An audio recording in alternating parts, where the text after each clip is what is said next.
Tell Ron DeSantis to keep his pudding fingers off our money. Oh, can somebody get this man a spoon? I don't like this ad. Apparently it's effective. It's Donald Trump attacking Ron DeSantis. I don't like it. It's kind of a disgusting ad. It almost makes me want to hurl. This is where we're headed. Play cut 23. Okay, so I don't know exactly why it took Charlie Kirk so long to respond to the best political ad that's ever been released from Trump attacking Ron DeSantis for his pudding fingers, but he did. And he is disgusted by what he saw. I understand that. I've never agreed more with Charlie Kirk. I was disgusted too. I love that little moment at the end though, where he said, I guess this is where we're headed. Oh, are you just finding that out now? That the guy that you've backed, Donald Trump, is taking American society and political discourse in kind of a gross direction. It's just never directly affected an elite Republican politician before. It seems like that's what it took for it to actually wake you up. The comments that he has made about virtually every vulnerable group in American society for like 7 years now would have been interesting clues as to where we're going as a society thanks to Donald Trump, but he missed all that. In any event, that's not why I want to play this for you. It's because it might get lost in all of the pudding, but the pudding ad was a substantive attack against Ron DeSantis, pointing out that he has supported multiple times cuts to Social Security, Medicare, and Medicaid. And that is what Charlie Kirk does not like. He doesn't like the substantive attack. But in defending Ron DeSantis from that attack, he actually revealed quite a bit. Take a look at this. Current beneficiaries, I don't think anything should be touched, but yes, there need to be some adjustments for future retirees. And if you even say that, it's like the third rail, especially amongst Republican voters. We get emails from you. Charlie, I hate DeSantis because he's gonna touch Medicare or Social Security. Like, come on, guys. That's not true, first of all. It's not a good attack. Secondly, let's just get a little bit deeper than that. That is a left-wing fear-mongering tactic. I don't like it, but apparently it's effective. I'm just saying, I'm just calling balls and strikes. I'm just trying to tell you how it is.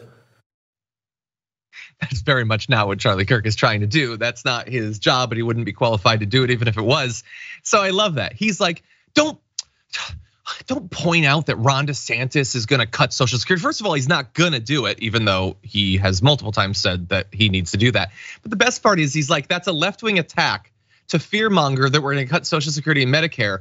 He just finished saying we need to do that. Charlie Kirk supports the thing that he's saying it's unfair to say that they're gonna do.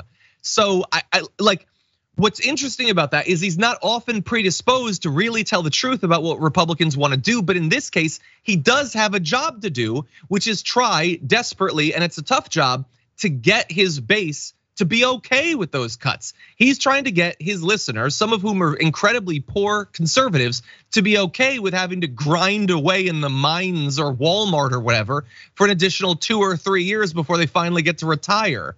And so it's a bit jumbled there, Jessica, but I like that he has revealed that he does actually support this stuff that he says they shouldn't talk about.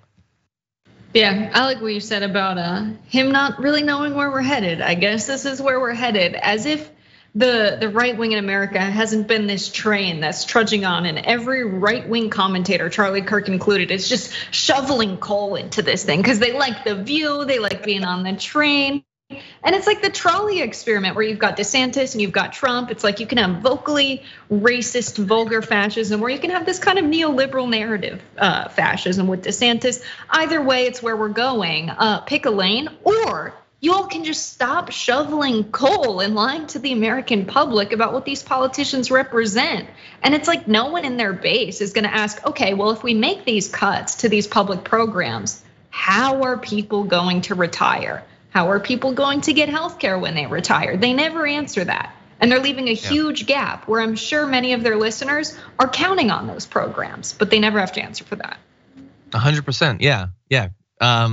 And look, we don't need to speculate about whether Charlie Kirk is gonna have a tough time, that the Republicans are gonna have a tough time cutting these programs. We already know that there's wide opposition to these sorts of cuts. You can take a look at this. Not only do the vast majority say that they oppose, 79% oppose reducing the size of Social Security benefits, 67% are against raising monthly premiums for Medicare. That's all obvious. Did you know 58% support the idea of increasing taxes on households making over $400,000 to pay for Medicare? That's what Joe Biden has proposed.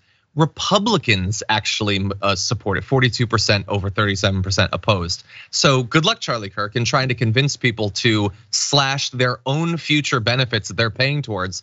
And what's most amazing about that number, the 79% who oppose reducing the size of Social Security benefits, that might imply that like there's some disagreement. I guess 1 in 5 people's okay with it, as if it's like randomly distributed. No, those 1 in 5 know that they don't need those benefits the same way that the 4 in 5 do. They'll be okay without those benefits, and they'd really like to stop paying into the fund. That's all that represents. From the point of view of people who do not have a vested financial interest in destroying Social Security, it is 100% support for maintaining or raising the level of benefits. Any final points? It's hilarious that so many people in America, especially who identify as conservatives, who feel like they're on the right, that will say things like, why do we want to tax the rich? Taxing the rich, not popular. And so many of them, if you talk and knock doors, like in Iowa, I heard this all the time. They truly believe when we say rich, we mean like over $80,000, like $80,000 to $150,000, when really what we mean is $400,000. That's kind of a lowball number for when we talk about the wealth tax that have been proposed and the income taxes that have been proposed that are progressive. And if we get really granular and say we've got to tax everybody about this income or above this income, suddenly they're on board. I think it's a lesson in messaging. Yeah, maybe. Well, we're gonna continue to wage that war. They've got to, in the same way that they have been unsuccessful in half a century of getting people to turn against abortion rights. Good luck in convincing people that they should turn against this.